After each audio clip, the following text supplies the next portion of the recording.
आज हम बात करेंगे सुप्रीम कोर्ट के एक बहुत ही ज़रूरी फैसले की। एक ऐसा फैसला जो कह सकते हैं इंसाफ की पहली सीढ़ी को मजबूत करता है। मतलब हर किसी को अदालत में अपनी बात रखने का हक तो मिले। तो क्या है ये पूरा मामला और ये इतना खास क्यों है? चलिए समझते हैं। जरा सोच कर देखिए, एक ऐसी सिचुएशन जहां किसी पर जबरदस्त दबाव बनाया जा रहा हो, उनकी मर्जी के खिलाफ किसी बहुत ही जरूरी कागज पर साइन करवाने की कोशिश हो रही हो। सुनने में फिल्मी लगता है ना? पर ये हकीकत में किसी के भी साथ हो सकता है और हमारी आज की कहानी की शुरुआत बस यहीं से होती है। तो पूरा मामला एक सिग्नेचर के इर्द गिर्द घूमता है, लेकिन ये कोई मामूली सिग्नेचर नहीं है। ये वो सिग्नेचर है जो अपनी खुशी से नहीं बल्कि किसी के दबाव में, किसी के जोर जबरदस्ती करने पर किया गया हो। अब कोई इंसान इंसाफ के लिए कहाँ जाएगा? जाहिर है अदालत। लेकिन जरा सोचिए उस सिचुएशन के बारे में जब किसी की पूरी कहानी सुनने से पहले ही उसे दरवाजे से लौटा दिया जाए। केस की सुनवाई तो बहुत दूर की बात है, उसे पहली ही स्टेज पर खत्म कर दिया जाए। असली प्रॉब्लम, असली सवाल यहीं खड़ा होता है। और इस प्रॉब्लम के पीछे है एक खास कानूनी नियम, एक ऐसा रूल जो बना तो किसी और मकसद से था, लेकिन कई बार ये इंसाफ के रास्ते का सबसे बड़ा रोड़ा बन जाता था।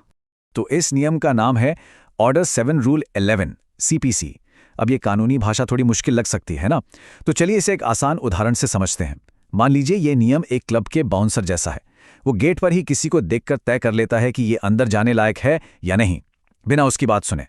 ठीक इसी तरह ये रूल कोर्ट को ये पावर देता था कि अगर कोई केस पहली नज़र में ही, मतलब सिर्फ कागज देखकर बेदम लगे, तो उसे वहीं के वहीं रिजेक्ट कर दो, सुनवाई की जरूरत ही नहीं। तो होता क्या था देखिए, एक आदमी कोर्ट जाता और कहता है कि मुझसे जबरदस्ती साइन करवाए गए हैं।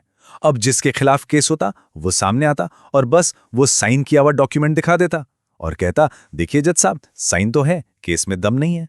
और अक्सर इसी ऑर्डर 7 रूल 11 का इस्तेमाल करके कोर्ट केस को आगे बढ़ने ही नहीं देती थी।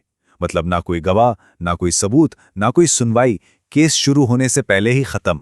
लेकिन जैसा कि हर अच्छी कहानी में होता है, यहां भी एक टर्निंग पॉइंट आया। एक हीरो की एंट्री हुई और वो हीरो है हमारा सुप्रीम कोर्ट। सुप्रीम कोर्ट ने एक ऐसा फैसला दिया जिसने इस पूरी तस्वीर को ही पलट कर रख दिया। और ये था वो ऐतिहासिक फैसला। सुप्रीम कोर्ट ने एकदम साफ शब्दों में कहा कि कोई भी सिविल केस सिर्फ इसलिए पहली सीढ़ी पर ही खारिज नहीं किया जा सकता क्योंकि उसमें जबरदस्ती या दबाव डालने का आरोप लगाया गया है। ये जो लाइन है ना, दहलीज पर खारिज नहीं किया जा सकता, ये बहुत बहुत बड़ी बात है। इसका सीधा सा मतलब पता है क्या है? इसका मतलब है कि अब कहानी पूरी सुनी जाएगी। अदालत के दरवाजे अब बंद नहीं होंगे। पहले सुनवाई होगी, सबूत देखे जाएंगे, उसके बाद ही कोई फैसला होगा। सिर्फ एक कागज के टुकड़े पर साइन देकर केस को बंद नहीं किया जा सकता। अच्छा, तो सवाल उठता है कि सुप्रीम कोर्ट ने यह फैसला किस आधार पर दिया? इसके पीछे की सोच क्या थी? चलिए उस लॉजिक को भी समझते हैं जो असल में बहुत सीधा और मजबूत है।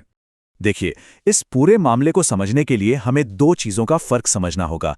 एक होता है कानून का सवाल यानी क्वेश्चन ऑफ लॉ, और दूसरा होता है तथ्य का सवाल यानी क्वेश्चन ऑफ फैक्ट। कानून का सवाल सीधा होता है, जैसे क्या केस तय समय के अंदर फाइल किया गया। इसका जवाब हाँ या ना में नियमों को देखकर दिया जा सकता है। लेकिन तथ्य का सवाल अलग है। ये इस बारे में होता है कि असल में हुआ क्या था। इसके लिए तो तहकीकात चाहिए, सबूत चाहिए, गवाह चाहिए। और सुप्रीम कोर्ट ने बस यही बात पकड़ी।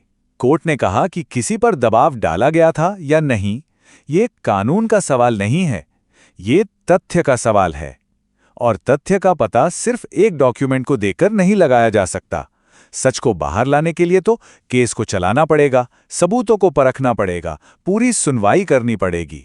तो अब आते हैं सबसे अहम सवाल पर। इस एक फैसले से आखिर फर्क क्या पड़ता है एक आम इंसान के लिए और हमारे पूरे जस्टिस सिस्टम के लिए? इसके मायने क्या हैं? देखिए, ये फैसला एक तरह से एक सुरक्षा कवच की तरह काम करता है। ये उन लोगों को बचाता है जो शायद अपनी लड़ाई में कमज़ोर पड़ सकते हैं। ये इस बात की गारंटी देता है कि हर किसी की कहानी, चाहे कितनी भी अविश्वसनीय लगे, अदालत में सुनी जाएगी। ये अदालतों को ये याद दिलाता है कि इंसाफ सिर्फ कागज़ों पर नहीं होता, सच्चाई तक पहुंचने के लिए गहराई में उतरना ही पड़ता है, और उसके लिए एक प्रॉपर ट्रायल, एक पूरी सुनवाई बेहद ज़रूरी है। और आखिर में ये फैसला हम सब के लिए एक बहुत बड़ा सवाल छोड़ जाता है। एक न्याय व्यवस्था का असली मतलब क्या है?